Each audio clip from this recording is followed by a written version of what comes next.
So let's keep it moving. Let's talk about some other things that happened this week in the NFL. The Broncos beat the Jets. Still things looking good.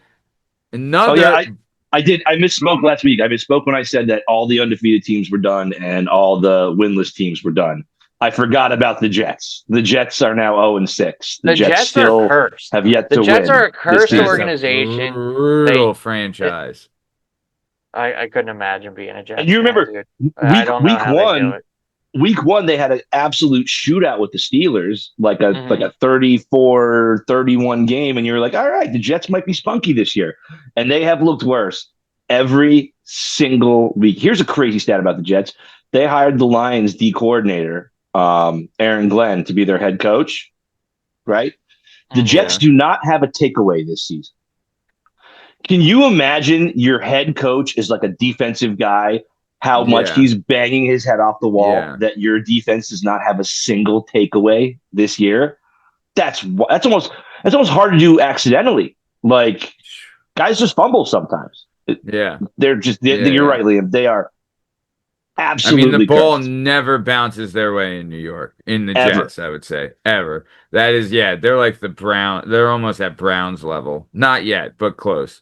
But the Broncos I don't know, man. They're close, but they have one. And dude, not too long ago, they were making it to the AFC Championship. I mean, like 15 years ago, but the Browns haven't made it deep in the playoffs in God knows how long. They haven't had a 10-win season in God knows how long. Listen, the last time the Jets won a Super Bowl, it was number 3. Yeah.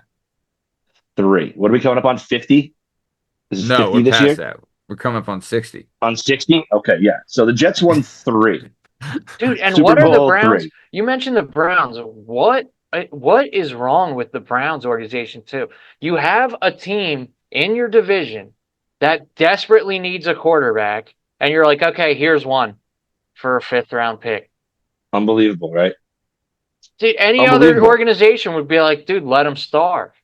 Yeah, for sure. They're like, here's Flacco, who's serviceable enough that we started him, and here you go. And he saved our season last year, basically. Yeah, that broke my heart because I was really hoping Russell Wilson could be on a plane to Cincinnati at some point. So when they got Flacco, I was like, oh. Come on, because we got Jameis, too. I'd rather see Jameis out there than Russell Wilson. Jameis, everybody loves him. I hate the Giants, but you got to love him. And you got to love Jameis. You got to love Crowder. I was kind of hoping to see him start at some point this year. I thought he was going to have to start over Dart, but I'm sure there was pressure from the head office and stuff. So, okay. Then the Seahawks knocked off the Jaguars. Then the Chargers. Seahawks are good. Are they?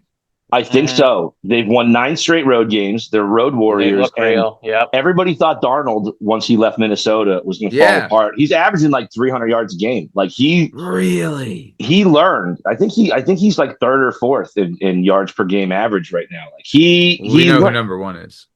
I think Dak. No, I think isn't it Danny? It's Danny. Boy? Yeah, it's definitely Danny. It's definitely Daniel's son.